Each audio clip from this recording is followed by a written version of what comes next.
ule mstari wa pili wa 7 na ule mstari wa 13, Biblia inazungumza kwa habari ya damu.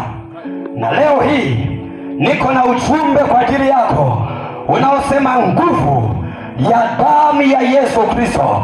Maana ulipomwambia mwenzako nguvu ya damu ya Yesu Kristo, kuna mtu hajasema, sijajua wewe. Mwambie mwenzako nguvu ya damu ya Yesu Kristo.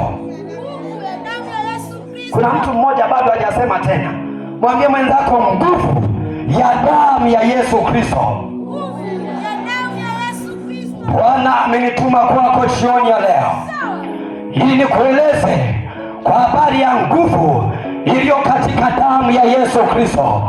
Viko vingi vyenye nguvu na vyenye kuweza kuleta matokeo, lakini jioni ya leo nimekuja na ujumbe wa habari njema kwa habari ya nguvu iliyo katika damu ya Yesu Kristo. Na nguvu iliyo katika damu ya Yesu Kristo ina matokeo ya ajabu, ina matokeo ya kushangaza, ina matokeo yasiyo ya kawaida. Yawezekana yako mambo kwenye maisha ya mtu ambayo umeyatafutia nguvu ili uweze kushinda, ukaenda kwa waganga wa kienyeji, nguvu ya waganga ikawa ndogo, haikuweza kutosha, ukaenda hospitalini, hata nguvu ya matabibu madaktari ikawa ndogo, haikuweza kutosha. Kuna mambo ambayo umeyatafutia nguvu kwenye maisha yako, lakini nguvu haitaweza kutosha. Ukaenda kila mahali ukatafuta ushauri, lakini nguvu ya washauri haikuweza kutosha. Nisikilize jioni ya leo, nimekuja na ujumbe wa habari njema kwa ajili ya mtu mmoja anayesikia sauti hii ya kwamba iko nguvu ndani ya damu ya Yesu, na nguvu ya damu ya Yesu inaleta matokeo, na nguvu ya damu ya Yesu inaleta mabadiliko, na nguvu ya damu ya Yesu inaleta wokovu, na nguvu ya damu ya Yesu inaleta uponyaji. Mtu mmoja sema amina katika jina la Yesu aliye hai.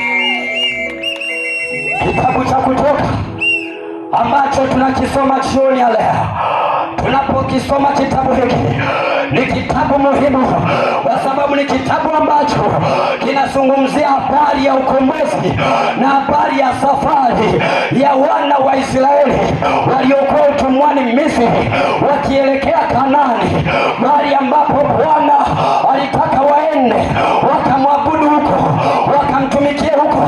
Tunaposoma kitabu hiki, ni kitabu kinachozungumza ukombozi wa taifa la wana wa Israeli waliokuwa utumwani Misri, ili waende Kanaani kwa ajili ya kumtumikia Bwana, ili waende Kanaani kwa ajili ya kumwabudu Bwana, ili waende Kanaani kwa ajili ya kumwinua Jehova.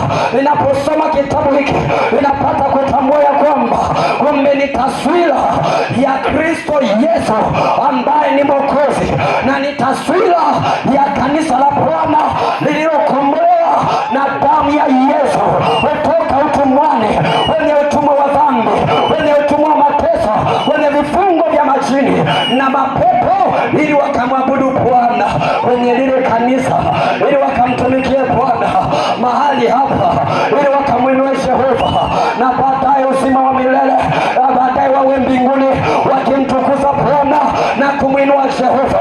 Anayenielewa aseme amina katika jina la Bwana aliye hai.